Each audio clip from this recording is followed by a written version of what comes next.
Ramadan is considered a holy month for Muslims, but it has already seen 16 deadly attacks claimed by ISIS worldwide in 13 days, like last week's London terror attacks.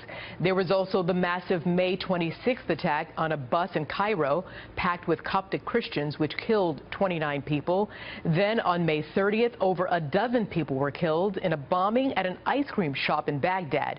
On June 5th in Melbourne, Australia, one man was shot and killed after a woman was held hostage for hours before escaping. Lieutenant Colonel Mitch Utterback is here. He's a former Special Forces officer joining us now to talk about this. And, Colonel Utterback, this is all happening as ISIS is promising a, quote, month of terror. How much more terror could ISIS inflict, and how and where might they carry it out? Hello, Arthel. 2 more weeks at least of Ramadan, and ISIS has directed its fighters all around the world to conduct attacks.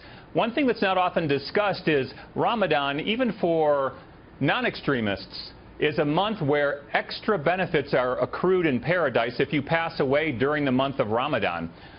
There is also the belief that you have greater military success against your enemies. So for ISIS to tell their suicide bombers that you're going to be successful and your rewards will be doubled in paradise, it's the easiest way for them to get more attackers to go out in the world. But certainly we can expect more, mostly in the Middle East, more attacks just a few hours ago in Baghdad, and certainly in Europe. But the U.S. also a possibility. How formidable is ISIS right now in terms of the nucleus of the terror group and its satellite reach and its ability to inspire people to act individually or in smaller groups to carry out this promise of this month of terror? Well, they have an outstanding capability for outreach, for information operations, as we called it in the military, through the internet. A very, very sophisticated, as we know, outreach campaign. And they attract followers that are sitting in our own country and sitting throughout Europe. But the caliphate is being crushed. Raqqa is going to fall soon. Mosul will be recaptured back by Iraqi forces within the next few weeks. So their ground is being taken away, and now they're going to send out their lonely lions, as they call them, to continue to keep the ISIS brand alive. And literally, it's a brand, it's a terror brand, and they're sending their fighters out to conduct these individual attacks to keep ISIS in the news. And in understanding that the military strategy has to remain flexible, what is the military answer to ISIS moving forward?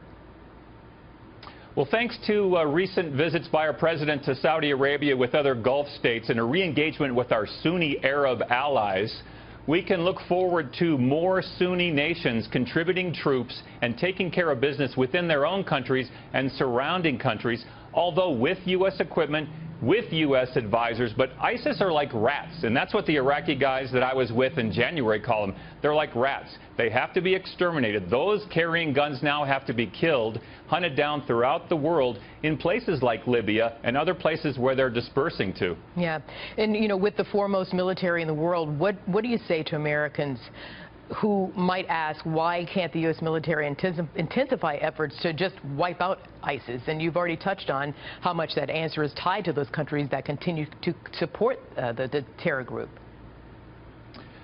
Well, countries are contributing. Many countries that are fighting ISIS are much less forthcoming in the open media than we are. But we probably need to prepare for more troops doing advise and assist missions with our allies around the world, so that our allies around the world can take the fight to ISIS, but with an American advisor standing there shoulder to shoulder with them, because we've seen with our own eyes that our allies fight best when there's an American standing next to them saying, hey man, you can do this. Colonel Mitch Utterback, I have to leave it there. Thank you for your analysis. Always appreciated. Nice to see you. Unfortunately, under this really of a conundrum of a topic here. Thank you so much, sir. Thanks, Arthel.